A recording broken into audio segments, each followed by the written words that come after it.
intensificaram os fluxos, né, de pessoas, os fluxos comerciais, seja porque a gente tem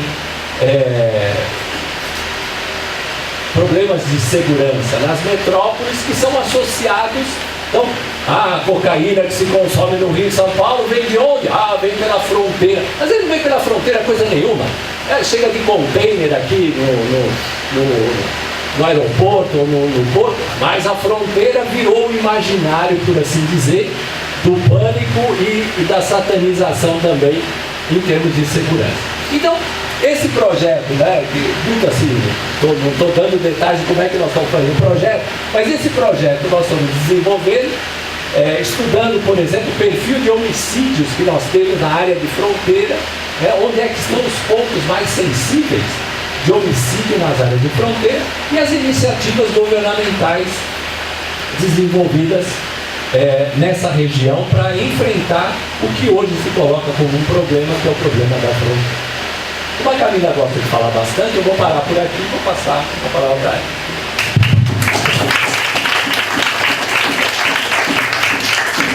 Muito obrigado, professor Fernando.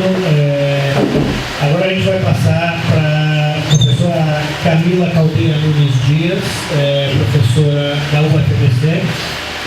Tem graduação em Ciências Sociais, mestrado e doutorado em Sociologia na Universidade de São Paulo.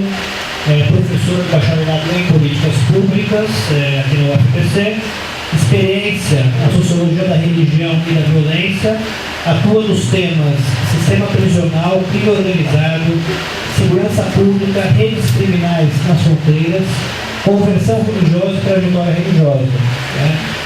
Quem olha para a professora Camila, nunca iria pensar que ela está repleta de perigos ao seu redor, mas ela mexe com coisas bem perigosas, digamos assim, também.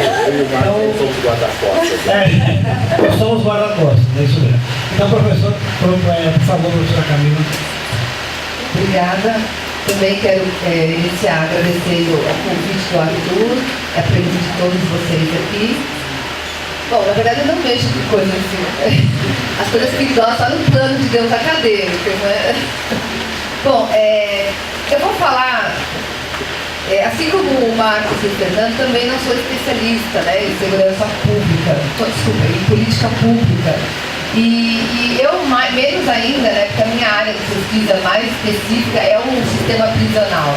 Então, eu digo assim que a gente mexe com aquilo que de fato deu tudo errado, nenhuma política anterior conseguiu, digamos assim, evitar, e vai parar nesse, eu costumo chamar de fato, um esgoto, né, um lixo, socialmente, institucionalmente falando, que é o sistema prisional.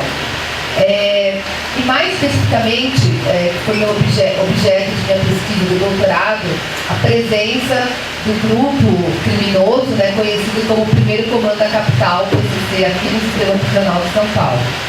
Então,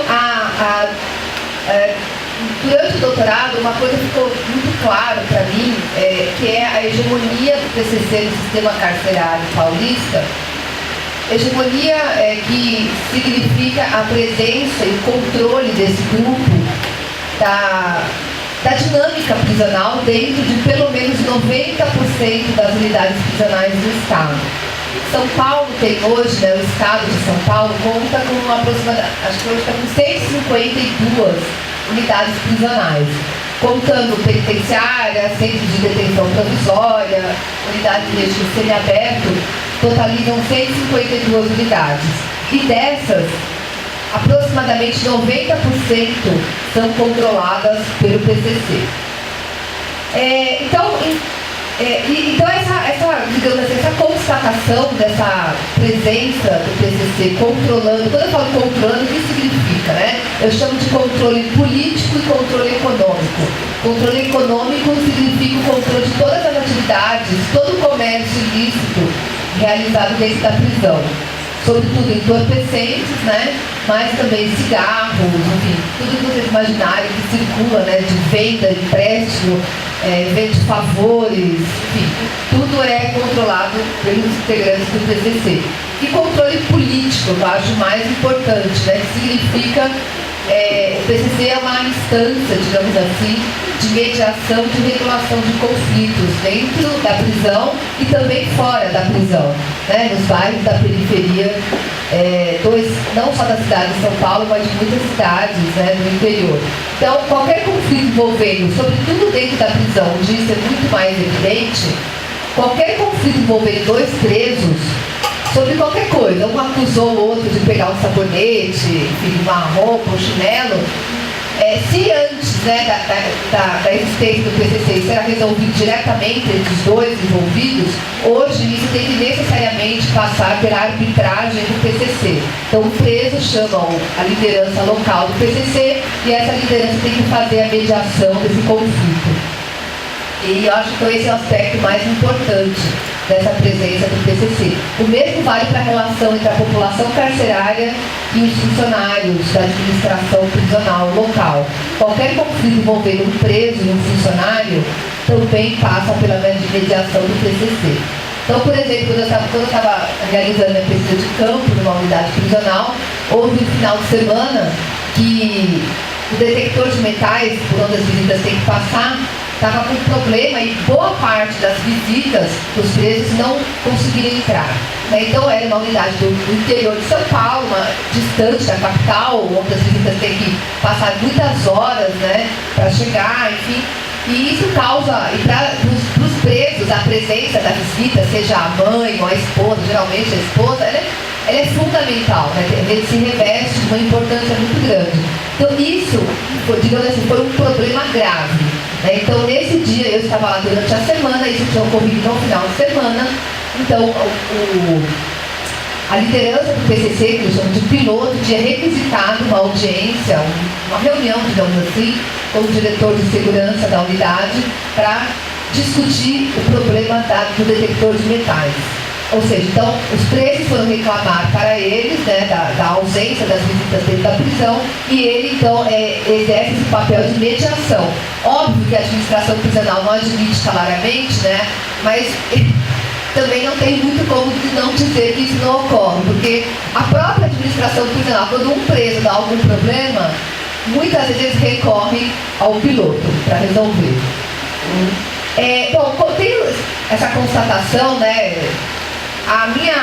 isso já estava presente durante o doutorado, mas agora, mais efetivamente, né, do ano passado para cá, eu tenho procurado recuar um pouco do tempo, né, em discussões com o Fernando e também com o Marcos, de tentar compreender, né, as condições históricas que permitiram a emergência de uma excrescência, digamos assim, né, que é o PCC. Então, o que permitiu, né, o surgimento de uma organização como essa, que hoje controla 90% pelo menos das prisões de São Paulo e também está presente em muitos outros estados já. Então eu estou tentando refletir um pouco sobre isso, né? No plano, digamos assim, mais das políticas públicas, né? Tentando refletir o que permitiu, né, que uma organização com as características do PCC se consolidasse da forma que se consolidou em São Paulo, inclusive transbordando, né, os muros das prisões e hoje tendo uma importante presença no cenário criminal do estado de São Paulo e do Brasil também, em geral, como um grande, digamos assim, não como hegemonia, mas não um monopólio, mas uma hegemonia em boa parte dos grandes crimes que são praticados aqui em São Paulo. Então isso nasce dentro da prisão e depois sai, né? O que aconteceu? Eu acho que o PCC ele é criado oficialmente em 1993. Eu acho que essa data de fundação, digamos assim, do PCC, ela é bem significativa, né, dentro do contexto histórico-político do período. É significativa e é paradoxal, né? Nos anos 80, nós estávamos passando pela redemocratização política, né, processo de abertura a partir do início dos anos 80. Em 83, é eleito o governo Franco Montoro, em São Paulo, e que, no caso das políticas de segurança, mais especificamente para o sistema prisional, buscou, né, digamos assim, ações de abertura que nunca antes haviam sido pensados, né? Essa política ficou conhecida como política de humanização dos presídios. Enfim, o secretário de segurança da época, José Carlos Dias, era uma pessoa ligada aos direitos humanos, então eles tentaram, vamos dizer assim, práticas políticas extremamente inovadoras dentro das prisões. E, para encurtar, né, o fato que 1 ou 2 anos depois de iniciar essas políticas, que envolvia também o controle da letalidade, da violência policial, a gente percebe, analisando os documentos da época da imprensa, né, documentos oficiais, uma grande oposição a essas políticas. Vários setores da sociedade, inclusive boa parte da imprensa e, claro, os funcionários da administração prisional se colocaram veementemente contrários às políticas de humanização desse governo. Né? E por volta do ano de 86 e 87, principalmente, essas políticas, digamos assim, elas vêm por água abaixo, né? Elas não têm continuidade, não têm condições políticas de se manterem. E o que se segue nos governos posteriores a esse foi, digamos assim, uma absoluta reversão de tudo aquilo que se tentava construir em termos de políticas de segurança pautada pelo respeito aos direitos dos indivíduos, né? Sejam eles os presos ou sejam os suspeitos, qualquer indivíduo que era abordado, né, pela polícia na rua. Então, quando eu estou pensando nessas políticas, né, eu estou pensando no sistema prisional e também na atuação da polícia nas ruas. Então, o governo que se seguiu do Quercia já demonstrava essa reversão, né? E o governo seguinte, o Fleury, então, foi, digamos assim, né, foi aquele que expressou de forma mais límpida possível, né, esse grande paradoxo, né, de uma redemocratização política e de uma intensa truculência, né, no que diz respeito à segurança pública em São Paulo, a partir de meados, final dos anos 80 e início dos anos 90. Então são vários acontecimentos, só para ficar, digamos assim, dentro do sistema prisional, vários acontecimentos que sinalizavam, que expressavam essa reversão numa política de direitos tentada no início dos anos 80. Vários eventos de motins ou rebeliões dentro das prisões acabaram com banhos de sangue enormes, né? Foram vários. Então, os que ficam mais em 86, uma rebelião lá em Presidente Venceslau, que são, acho que 9 presos mortos, apauladas, né? Nós estamos esse dia na análise, nós estávamos lendo esse dia, Fernando, os relatórios, né, das comissões de direitos humanos da época, que diziam que os presos foram mortos, foram massacrados, apauladas. Em 87, houve uma grande rebelião na penitenciária do Estado, aqui no Carandiru, onde foram mortos 29 presos, muitos deles com tiros na cabeça. Em 89 ocorre o caso que foi conhecido na época como o caso do 42º DP, onde 18 presos morreram asfixiados. Eles tentaram uma fuga numa delegacia, no caso do 42º DP, não conseguiram fugir. Em represália essa tentativa de fuga, foram trancados num cubículo, num espaço pequeno, foram trancados quase 30 presos e 18 deles morreram asfixiados. E em 92, finalmente, né, acontece aquilo que, digamos assim, que é o ápice dessa política de segurança, né, que é o massacre do Carandiru, né, como acho que todos conhecem, enfim, que fez 20 anos na semana passada, né, dia 2 de outubro, onde 111 presos foram mortos, foram executados por alguns dos batalhões, né, da Polícia Militar de São Paulo. Então, diante desse quadro de violência institucional que marcou o final dos anos 80 e o início dos 90, eu penso que fica mais fácil entender como é que um grupo como o PCC surge nesse contexto. Surge em 1993, dentro do sistema prisional paulista. Ou seja, um ano depois daquele evento que ficou conhecido assim como o símbolo da violência institucional, da violência do Estado contra o preso. O PCC é criado numa instituição que também não se faz, não é por acaso. Ele é criado uma instituição conhecida como anexo da Casa de Custódia de Taubaté. Hoje esse anexo ele não funciona mais ele existe, né? Mas ele tem um outro funcionamento, ele é um regime disciplinar diferenciado para mulheres, para presas do sexo feminino. Mas na época era uma prisão totalmente obscura da perspectiva legal, normativa. Ninguém sabia, ou seja, não era claro, não era muito claro quem iria para lá e sobretudo o seu funcionamento, quanto tempo o preso poderia ficar lá, porque era um regime, digamos, de castigo, regime de cumprimento da pena com 1 hora de banho de sol, celas isoladas. Então era um regime diferente de cumprimento da pena e não tinha, digamos, nenhuma regra clara sobre quem deveria para lá, quem autorizava a remoção para lá e quanto tempo o preso poderia ficar nesse local. Além de todas essas questões obscuras, do plano, digamos assim, de funcionamento da instituição, é unânime, né, as narrativas sobre a violência direta praticada pela administração local. É unânime os relatos de espancamentos cotidianos dos funcionários sobre os presos, de tipos de torturas, né, cotidianas, de tipo do funcionário ficar batendo, eles ficarem fazendo barulho, recorrer 24 horas sem parar para que os presos pudessem dormir, deixarem as luzes acesas, porque a iluminação das celas era controlada pelos funcionários, os presos não tinham controle, assim como de uso de banheiro, também os funcionários que controlavam isso.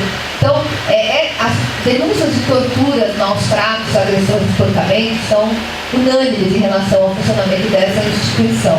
Então, não é por acaso que o PCC surge, então, nesse contexto político, né, e nessa instituição especialmente.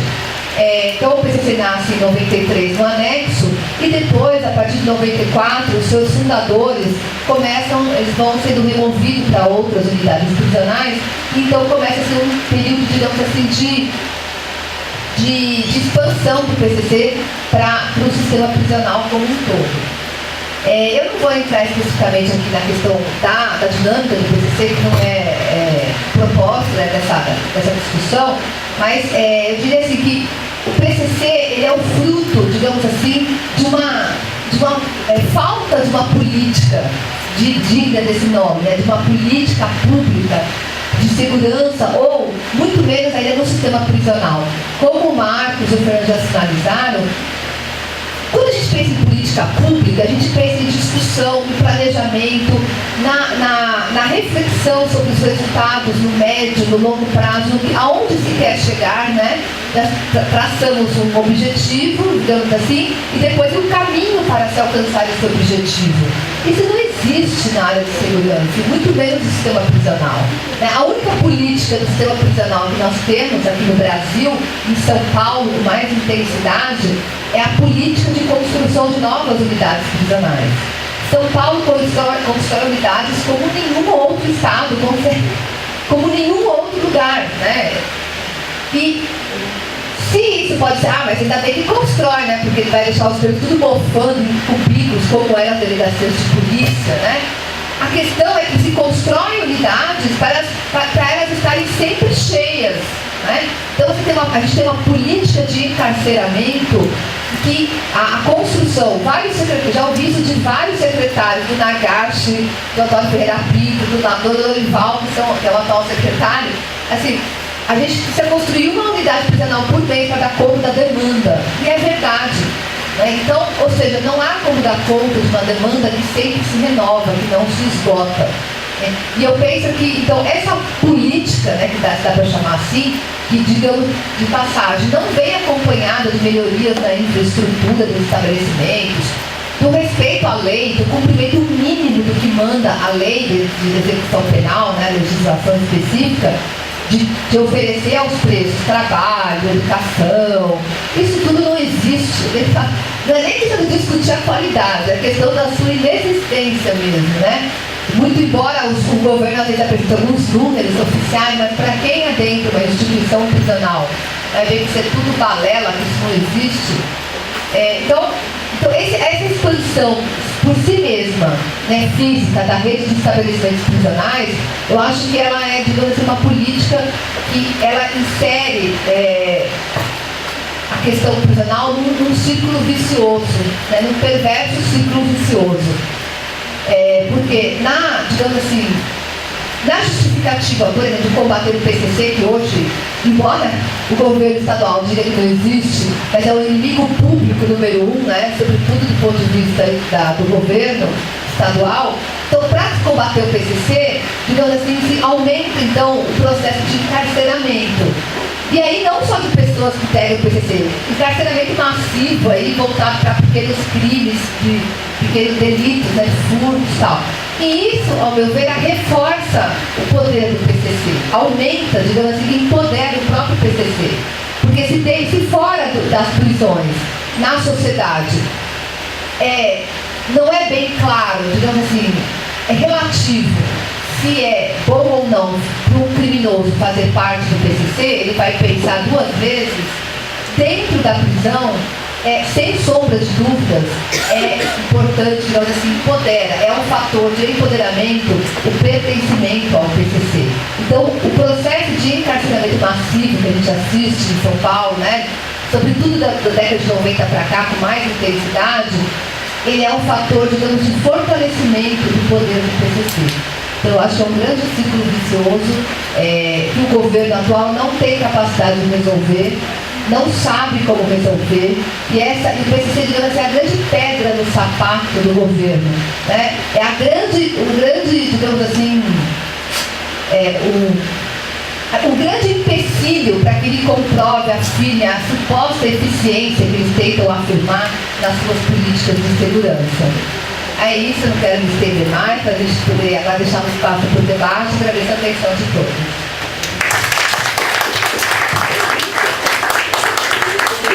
Muito obrigado, professora Camila. Aliás, tivemos aqui 3 palestras, 3 afirmações aqui, enfim, muito interessante. Eu gostaria de dar início ao nosso debate, que é a razão principal desse Café com o PP, ou seja, um diálogo dos convidados com o público. E eu queria aproveitar essa minha posição privilegiada na mesa para começar a fazer perguntas. Eu tenho muitas perguntas e eu peço, depois que eu fizer as perguntas, a gente vai fazer uma rodada de perguntas. E passamos para cada professor responder aquilo que acha mais viável, ok? Eu anotei várias questões aqui, eu levaria muito tempo, mas eu vou falar algumas questões principais. Primeiro, uma questão mais teórica, o papel do Estado como protetor do cidadão, né, na segurança pública, né?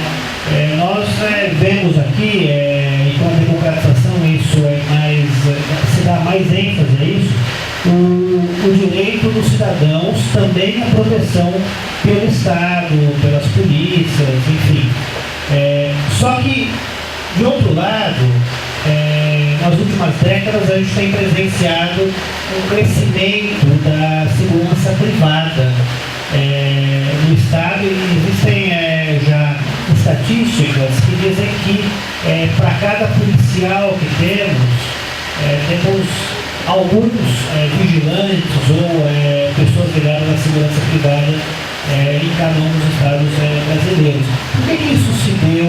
Quer dizer, cadê o papel do Estado? O Estado não conseguiu cumprir o seu papel e precisa passar para outros órgãos privados, no caso, que são pagos com dinheiro privado também, né? Como que a gente pode sair desse círculo vicioso, né? Outra questão é se nós temos um sucesso ou um fracasso da política pública de segurança.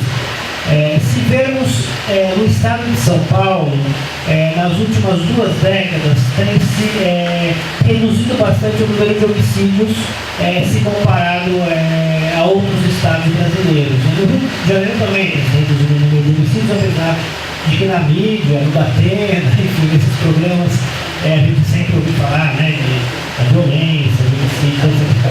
Mas é fato que o número tem se reduzido drasticamente, pelo menos na região sudeste do país. Em outras regiões, a questão é inversa, ou seja, tem aumentado bastante os homicídios. Portanto,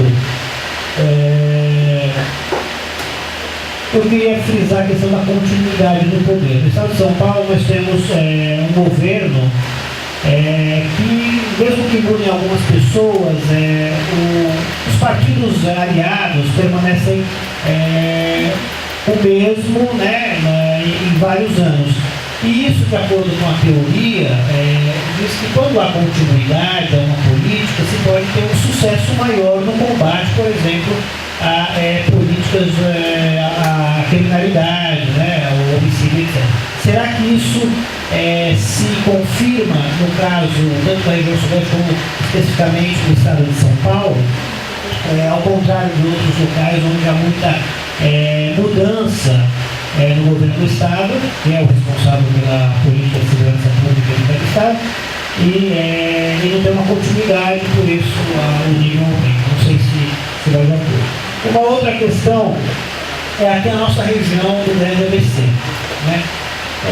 A literatura internacional ela tem falado muito de casos de sucesso, como Bogotá, como Nova York, né? A política de tolerância zero, etc. Só que aqui, na nossa casa, no Grande ABC, nós temos um caso que também deveria ser considerado sucesso para o Diadema, que conseguiu reduzir imensamente o número de homicídios, né? É um dos municípios mais densos populacionalmente falando do Brasil, e conseguiu reverter bastante índices elevadíssimos de violência e de homicídios. De acordo com a literatura, também conseguiu reduzir fazendo políticas, primeiro de fechamento de bares, né, após um certo horário, que se verificou que grande parte dos homicídios eram causados por ingestão de bebidas alcoólicas e drogas ilícitas, principalmente nesses arredores dos bares após um horário determinado. E não só isso, fizeram também políticas de fiscalização, né, desse fechamento de bares, como também atividades juvenis, né, para não deixar os jovens à toa nas ruas, etc. E por isso dizem que reduziu bastante os casos de criminalidade e de homicídio. Eu gostaria também de alguma palavra de vocês sobre isso, porque isso, afinal de contas, diz respeito diretamente à região que a gente tem aqui a instituição, né? Desculpa extrapolar um pouquinho as perguntas, mas é que eu me emociono, né, e começo a perguntar. A questão do perfil da vítima e do algoz, né? Estudos que eu tenho realizado a respeito, e que outros vários têm realizado, vê que o perfil da vítima, ele se concentra geralmente em pessoas de cor negra, né, levando em conta pretos e pardos da população genérica, jovens, né, de 15 a 29 anos, do sexo masculino, quase a totalidade dos casos, e pessoas que vivem geralmente em cidades grandes ou regiões metropolitanas, né. Portanto, se nós temos já o perfil tanto da vítima como do algoz, será que a gente podia focar as políticas públicas nesse setor específico, e aí a gente conseguiria talvez reduzir essa criminalidade, esse índice de homicídios a um nível diria satisfatório? E por último, né, a questão, eu queria que a professora Camila comentasse nossas conversas privadas sobre o PCC, um tema que para mim é algo assim muito interessante, e ela contou casos que eu acho que para o público presente aqui iria interessar, das visitas que ela fazia nos presídios, e por ela ser mulher, e nós sabemos que, presídios masculinos, quando você vê uma mulher, geralmente o nosso imaginário teria a ver que não deixariam a pessoa em paz, olharia, etc. Ela conta que exatamente ao contrário que acontece nos presídios, porque é uma ética, entre aspas, do crime, né? Uma ética do PCC. Eu gostaria que ela comentasse um pouquinho a respeito, que eu acho que é de interesse aqui sobre esse tema. E ainda, nesse caso que ela falou sobre o aumento drástico do número de unidades prisionais do estado de São Paulo, falando que quanto mais se cria de unidades prisionais, mais tem pessoas presas. E eu acho que eu posso colocar um paralelo aqui, que se dizem na respeito do trânsito: quanto mais estradas e caminhos você constrói, mais movimentação você vai ter, cada vez mais você. Então eu acho que dá para fazer esse paralelo entre o trânsito, né, e a questão que você colocou aqui. Só que tem uma questão que vai em contrário a isso, pelo menos no imaginário popular, onde se fala que a justiça ela prende só no dia seguinte. Ou seja, o prisioneiro, o preso, ele não fica muito tempo. Então, como que, se é que isso realmente acontece, ou apenas é uma questão que está no imaginário das pessoas, em frente ao que você fala, né, dessa ocupação crescente da... E por último, finalizando, você disse também que basicamente a criação do PCC pode ser, a gente pode responsabilizar a criação do PCC pelos maus tratos institucionais, né, que vinham acontecendo consecutivamente. Será que isso não seria simplificar muito essa questão? Porque, na verdade, a gente também, né, nós que somos vítimas aqui de crimes, etc., também tem que ver pelo outro lado, tem que ver a defesa, né, dos direitos humanos em relação aos presos, etc., mas também tem que ver o outro lado das pessoas que ficam presas estando fora da prisão, como é os nossos casos, que ficam vivendo em cima de muros, né, e com a segurança realmente muito precária. Então, desculpa ter extrapolado, mas vocês respondam depois o que for mais conveniente. E eu passaria agora para uma rodada do público. Por favor, levantem a mão que a Ana Carolina vai levar o microfone até vocês.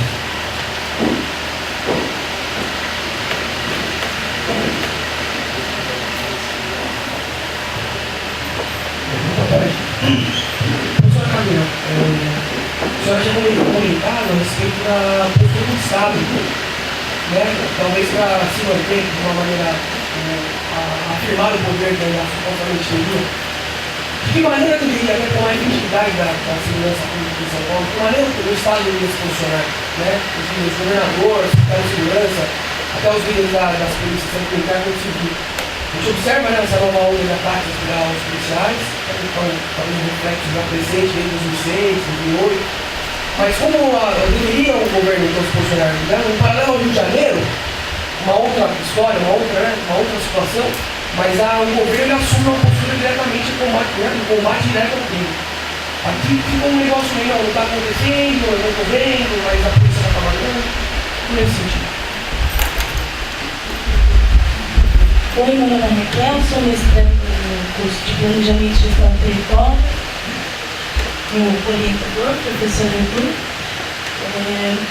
Indo nessa direção, eu estive no Rio de Janeiro, na Federal do Rio de Janeiro, e um dos debates era a questão das UPPs como instrumento, né, de política pública. E que a gente observa, pelo menos nos bastidores, né, uma crítica muito forte ao governo do Estado do Rio, que tem priorizado a segurança em torno da Zona Sul e das áreas que vão ser objeto de obras para os grandes eventos. Em contraponto, falando que aqui tinha uma organização criminosa muito organizada, que seria o PCC.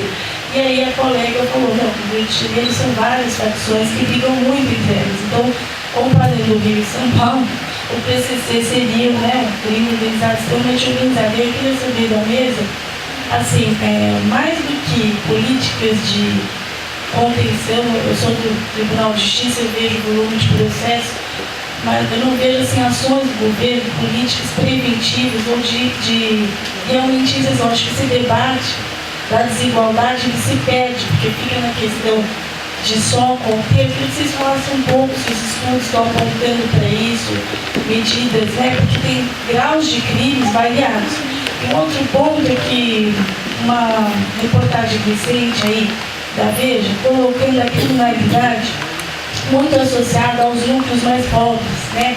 Áreas isoladas praticamente das regiões metropolitanas, falando o quanto o PCC, né, os braços do PCC estão fazendo essas comunidades verdadeiros locais exilados, né? O toque de recolher, inclusive, igualzinho ao Rio de Janeiro, pelo que o pessoal está me falando. Queria que vocês falassem um pouco sobre isso.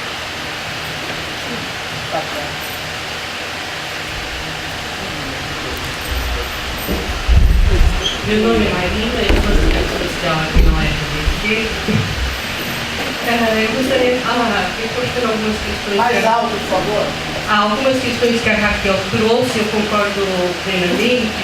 Eu queria também entender como que a questão dos dados estatísticos, a questão das anotações.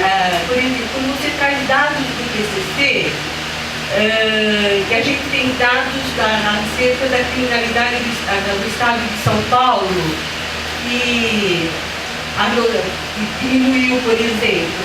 Assim, e se nós não tivermos dados estatísticos que definem exatamente o que diminuiu, que criminalidade é esta, esses dados fica difícil de trabalhar. Vou dar um exemplo de Diadema, que também eu já trabalhei lá, que aconteceu o seguinte. Na época que a criminalidade lá era maior, aconteceu que lá o atendimento de saúde era um pouco melhor na região. Então todos os casos que aconteciam, eu fazia parte do governo um pouco na época, que aconteciam na região, desembocavam lá porque lá tinha o atendimento hospitalar. Então se registrava-se lá a criminalidade. Depois foi se acertando isso e acompanhando também o que o professor disse. Houve uma série de outras medidas que foram tomadas. Eu estou levantando essas questões porque nós da academia, como que nós podemos trabalhar essa questão do senso comum de relacionar o crime e a miséria. Outro exemplo que eu trago, quando eu trabalhei em São Bernardo, que eu trabalhei muito na região, o PCC aqui, ele trazia um dado que ele cobria uma parte que o poder público não cobria, que era o seguinte: quando a gente ia atender as famílias, na época que eu trabalhei no judiciário, o que acontecia? Esse pessoal do PCC, eles atendiam essas famílias com cesta básica, com isso, com aquilo, enquanto o preso estava detido, porque estava preso, lógico, né? Então, assim, essas questões dos dados, essa questão de como a academia pode contribuir para essa questão do senso comum e para trazer um invisível para o visível. Como que nós poderíamos atuar nessa vertente? É a minha questão. Mais alguma? Mais um aqui, depois a gente passa para a mesa, porque tem inúmeras perguntas aqui, senão não dá para responder.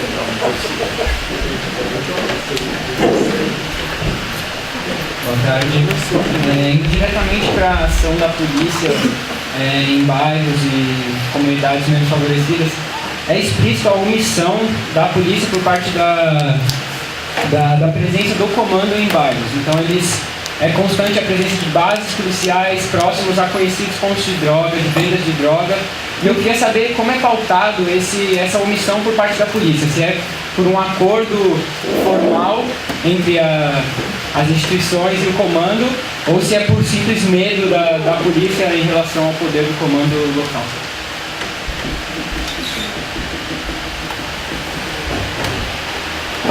Muito obrigado. A gente tem inúmeras questões que talvez fosse interessante nós respondermos ao contrário. Agora, começando com a professora Camila e o professor Fernando e o professor Marcos. Por favor. Bom, vou começar respondendo algumas das questões do Arthur. Primeiro, em relação à questão que ele fez, acho que para todos nós, né, sobre essa relação entre o fracasso ou o sucesso das políticas de segurança pública em São Paulo, né, e a questão da redução das taxas de homicídio. eu acho que essa é uma das grandes, das questões mais polêmicas que a gente tem enfrentado, nós que estudamos, né? Estamos na área da segurança, estudamos, né, essas questões, estamos enfrentando, porque eu particularmente, Arthur, eu acho isso uma grande farsa, essa bandeira, digamos assim, de eficiência do governo paulista, apontando aí que conseguiu reduzir as taxas de homicídios, que eram níveis epidêmicos lá até o final da década de 90 e tal. Não querendo ver PCC em tudo, mas assim, eu acho que houve digamos assim, uma recuperação em termos, digamos, físicos das instituições policiais, sobretudo da PM, houve investimentos em veículos, em equipamentos, em treinamento, houve, né? Na PM, vou lembrar que o governo de São Paulo tem sucateado a polícia civil, tem investido todas as suas fichas na polícia militar. Eu acho que isso é uma opção política, né? Houve outra coisa. O que o governo diz, né, para justificar a suposta eficiência policial, a suposta eficiência da política de segurança que teria como consequência a redução dos homicídios? Do ponto de vista oficial, são duas, né? É o investimento na polícia e o investimento, o aumento do encarceramento. Oficialmente, são essas duas as justificativas do governo para explicar isso. Ora, se o aumento do encarceramento tivesse uma relação direta com a redução dos homicídios, por que todos os outros crimes não diminuíram?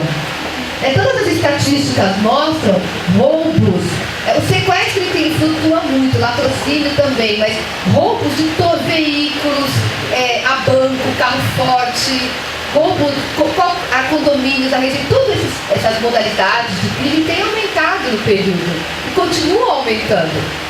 Se a gente, então a gente chega à conclusão, então eles estão prendendo só homicidas, né? Porque só os homicídios que caíram e os outros criminosos, eles não prendem ladrão, prendem os homicidas. Que é uma irrealidade quando a gente vai ver o perfil da população carcerária.